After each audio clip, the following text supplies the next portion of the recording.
বৈষম্য বিরোধী ছাত্র আন্দোলনের খুব গুরুত্বপূর্ণ দুই সমন্বয়ক জনাব হাসনাত এবং সার্জিস চট্টগ্রামে দুর্ঘটনায় পড়েছেন এবং এই দুর্ঘটনাকে তাদের পক্ষ থেকে হত্যা চেষ্টা বলা হচ্ছে। আমরা একটু দেখতে চাই হাসনাত সার্জিসকে কি কেউ হত্যা করতে চায়? করতে চাইলে কেন করতে চায়? ঘটনা যেটা ঘটেছে সেটা প্রথম আলো রিপোর্ট থেকে আমি পড়ছি। সেটা হচ্ছে এরকম, পুলিশ ও প্রত্যক্ষদর্শীরা জানান হাসনাত ও সার্জিস চট্টগ্রামে নিহত আইনজীবী সাইফুল ইসলামের গ্রামের বাড়ি চুন্তি ফারাঙ্গা এলাকা থেকে ফিরছিলেন। তাদের গাড়ি বহরে 12টি মোটরসাইকেল, 2টি কার ও একটি পাজেরো গাড়ি ছিল। সাইফুলের গ্রামের বাড়ি থেকে 12 কিলোমিটার পশ্চিমে চট্টগ্রাম কক্সবাজার মহাসড়কের চুন্তি হাজি রাস্তার মাথা ওই এলাকার বহরের গাড়িগুলো গ্রামীণ সড়ক থেকে মহাসড়কে উঠছিল। প্রথমে 12টি মোটরসাইকেল ও পাজেরো গাড়িটি মহাসড়কে ওঠে।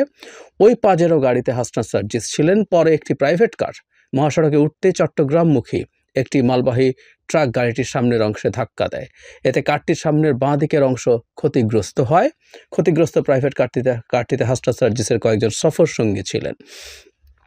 এই দুর্ঘটনা সম্পর্কে ফেসবুক পোস্টে বৈষম্য বিরোধী ছাত্র আন্দোলনের মুখ্য সংগঠক হান্নান মাসুদ এখানে অনেক কথা বলতে গিয়ে এটাকে হত্যা চেষ্টা বলছেন এবং তিনি বলছেন প্রাথমিক তদন্তে চালক ময়মনসিংহ থেকে কক্সবাজারে মালামাল খালাস করে আসার কথা বললেও মালামাল খালাসের কোনো তথ্য পাওয়া যায়নি।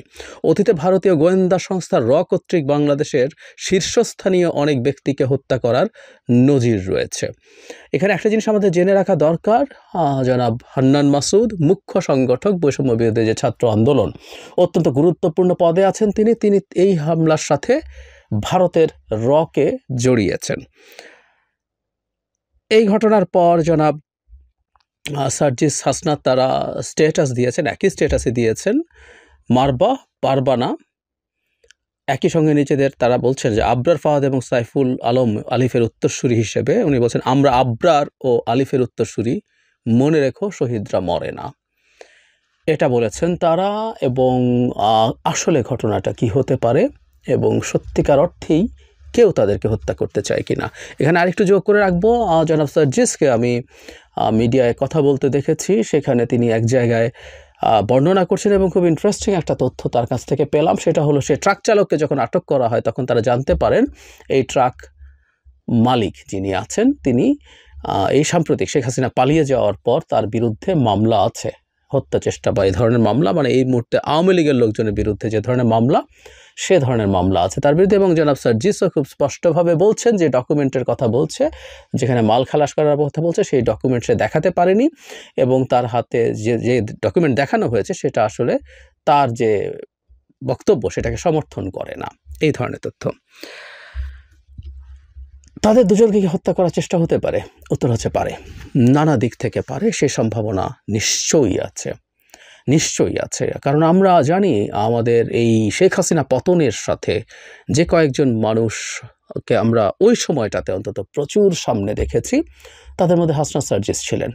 আমাদের মনে থাকার কথা কিছুদিন আগে শেখ হাসিনা যখন হুমকি দিচ্ছেন, এই হুমকি কাদেরকে এসে দেখে নেবেন এই তালিকা দিচ্ছিলেন সর্বশেষ একটা ফোন কলে, সেখানে তিনি সরকারের উপদেষ্টা এবং সমন্বয়কদের কথা বলছিলেন। সুতরাং হাসনাত সার্জিসরা শেখ হাসিনার টার্গেটের তালিকায় আছে, আরও অনেকে আছে কিন্তু তারা একেবারে তালিকার প্রথম দিকে থাকবেন, মানে সব সমন্বয়করা, এর বাইরেও লোকজন টার্গেটে থাকতেই পারেন, তিনি যদি একবার চট করে ঢুকে পড়তে পারেন। ফলে তার ক্ষুব্ধতা আছে এবং এই ক্ষুব্ধতার কারণেই এই দুজন বা আরও অন্য কোনো সমন্বয়করা নিশ্চিতভাবেই হামলার শিকার হতে পারেন, তাদের মৃত্যু ঝুঁকি বা প্রাণের ঝুঁকি আছে, এটাও ভুল না।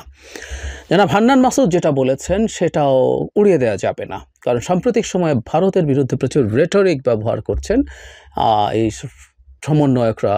মানে আমরা যারা অন্তত বাংলাদেশ নিয়ে কথা বলতে চাই, আমরা ভারতকে ইগনোর করে আমাদের পক্ষে কথা বলা সম্ভব না, কারণ বাংলাদেশের এই গণতান্ত্রিক ট্রান্সফরমেশন বাধাগ্রস্ত করার জন্য একমাত্র দেশ হিসাবে ভারত সবচেয়ে অ্যাক্টিভ আছে, এর বাইরে আর কোনো দেশের কাছাকাছি পর্যায়েরও কিছু করছে না, সবাই আমাদের এক ধরনের সমর্থনই করছে, কিন্তু ভারত এটা করছে। ফলে ভারতকে সমালোচনা করা ছাড়া, ভারত যা করছে সেটাকে প্রতিবাদ করা ছাড়া আমাদের এই বর্তমান সময়ে কোনো আলোচনা হতে পারে না।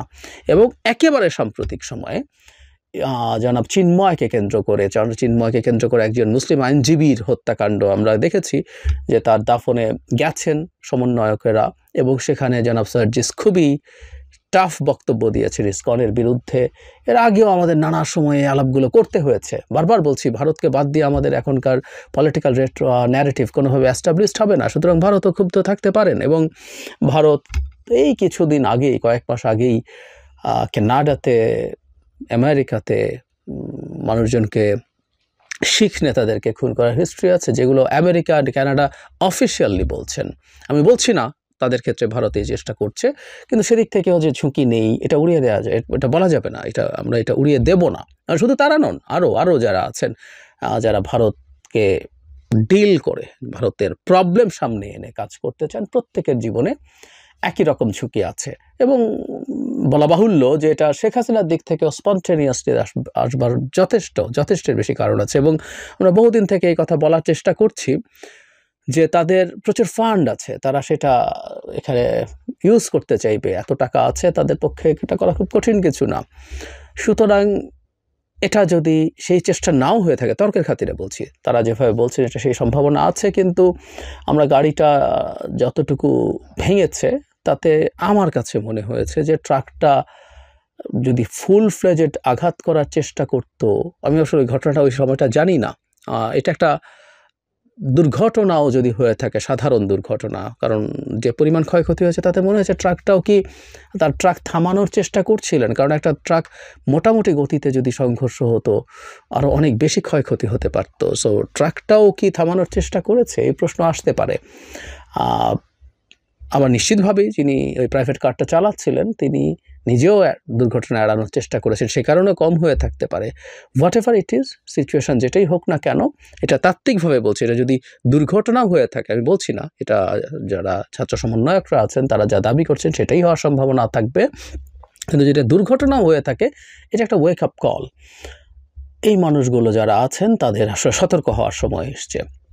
আমি একটা কথা, বা আমরা অনেকেই এই কথাটা প্রচুর বলছি, বাংলাদেশে ঝামেলা বাঁধিয়ে শেখ হাসিনা আবার এখানে পুনর্বাসিত হবেন, সেটা হবে না। আমি এটুকু খুব স্পষ্টভাবে বুঝি। এমনকি ভারতও চাইবে না শেখ হাসিনা আবার বাংলাদেশে এসে, শেখ হাসিনাকে আবার বাংলাদেশে পুনর্বাসন করে কোনো পরিকল্পনা সাজাতে। কিন্তু যত রকম সম্ভব তত রকম ডিস্টার্ব করার চেষ্টা করবে তারা। আমি শেখ হাসিনার ফোন কলগুলো একটা ক্লিয়ার মেসেজ আমাদেরকে দেয়, অত্যন্ত প্রতিশোধ পরায়ণ মানুষ, ভিনডিকটিভ মানুষ তিনি, তার ভেতরে ক্রমাগত প্রতিশোধ নেবার আগুন জ্বলছে, তার প্রত্যেকটা শব্দ, প্রত্যেকটা বাক্য ব্যবহার সেই রকম। অনেকবার বলতাম যে তার মধ্যে হুইব্রিস সিনড্রোম বলে একটা সিনড্রোম আছে, সেই সিনড্রোমের মানুষ নিজকে সব ভুল ত্রুটির ঊর্ধ্বে গড লাইক একজন মানুষ মনে করতে শুরু করে। শেখ হাসিনা নিজকে তাই মনে করছিলেন, তার পাশে চাটুকাররা যারা ছিল তারা তাকে সেটা বানিয়েছে। সেই নারী যখন এই বিভৎসভাবে পতিত হন, ধ্বংস হয়ে যান, তার ইগো কি মারাত্মকভাবে হার্ট হতে পারে সেটা আমরা বুঝতে পারি, এবং সেটার মাসুল হিসাবে তার মধ্যে তীব্র ভয়ঙ্কর প্রতিশোধ স্পৃহা জেগে উঠতেই পারে। এবং তাতে এই সমন্বয়করা বা আরও যারা আছেন, যারা শেখ হাসিনার বিরুদ্ধে কথা বলেছেন, তার বিরুদ্ধে এখনও কথা বলছেন, সবাই এই ঝুঁকির মধ্যে আছে। এবং বলা বাহুল্য, শেখ হাসিনার পতন তো শুধু তার পতন না, শেখ হাসিনার পতনে আসলে অনেক বেশি পতন হয়েছে রাষ্ট্র হিসেবে ভারতের, তার ফরেন পলিসি, তার নেইবারহুড পলিসি, এগুলো প্রত্যেকটা ডিজাস্টার হয়ে গেছে। সুতরাং তাদেরও একই রকম অ্যাটিটিউড। এবং ভারত ব্যক্তি শেখ হাসিনার মতো ইগোয়েস্টিক। আমি বহু সময় বলি যে সুপার পাওয়ারের ইগো থাকতে হয় না, ভারত এ কারণে সুপার পাওয়ার হবে না যে তার তৃতীয় শ্রেণীর ইগো থাকে শিশুদের মতো। সো সেটাও একটা ফ্যাক্টর সামনে আছে, ফ্যাক্টর মাথায় রাখতে হবে। সব কিছু যোগ করে আমরা বলবো যে বিশেষ করে যাদের এই ঝুঁকির পরিমাণ বেশি তাদের দিকে সরকারের দৃষ্টি রাখা দরকার, এবং তাদের জন্য প্রয়োজনীয় ব্যবস্থা নেওয়া, এটা অ্যাসেস করতে হবে, অ্যানালাইজ করতে হবে। এবং বহুবার বলেছি আমরা, সাম্প্রতিক কিছু ঘটনায় আমরা দেখেছি যে সরকারের গোয়েন্দা নেটওয়ার্ক খুব ভালো মতো কাজ করছে না। সো গোয়েন্দারা যদি ঠিকঠাক মতো কাজ করেন এবং গোয়েন্দারা যদি তাদের পারফরমেন্স ধরে রাখতে পারেন একটা অপটিমাম লেভেলে, এ ধরনের অনেক কিছুই আসলে আগাম তথ্য পাওয়া সম্ভব। এবং এটাই এখন এনশিওর করতে হবে, কারণ সত্যিকার অর্থেই যে সবাইকে পুলিশ পাহারা দিয়ে কন্টিনিউয়াসলি চালানো নেওয়া খুব সোজা ব্যাপার না। আর আপনারা যখন রাস্তায় যাচ্ছি তখন আসলে এই ধরনের প্রবাবিলিটি তো এড়িয়ে ফেলা খুব কঠিন হবে। আর সরকারেরও বাইরে আমি দাবি করব, আমি চাইব, এরা খুবই তরুণ, আমি যারা সমন্বয়ক আছেন বা এই মুভমেন্টের সাথে আছেন তাদের কথা বলছি, এই তরুণদের নিজেদের দিক থেকেও যতটা সম্ভব সতর্ক তাদের থাকতে হবে। এটা একটা ওয়েক আপ কল। তাদের যে কারো উপরে যে কোনো ধরনের বিপদ এসে হাজির হতে পারে। তাদেরকে আমি সতর্ক থাকার জন্য বলবো, তারা সতর্ক থাকুন। তারা আমাদের দেশে খুব গুরুত্বপূর্ণ ভূমিকা পালনকারী মানুষ। তারা জীবনের ঝুঁকি নিয়েছেন এবং আমি জানি যে তারা হয়তো মরতেও ভয় পান না, কিন্তু যুদ্ধ যখন শেষ হয়েছে, ভবিষ্যৎ যুদ্ধটার জন্য, এই দেশটাকে ঠিকঠাক মতো গড়ে তোলার জন্য তারা রাজনৈতিক দল করবেন শুনছি। সুতরাং এসব কিছুর জন্য তাদেরকে বেঁচে থাকতে হবে, সুস্থ থাকতে হবে, এটা যেন তারা মনে রাখেন।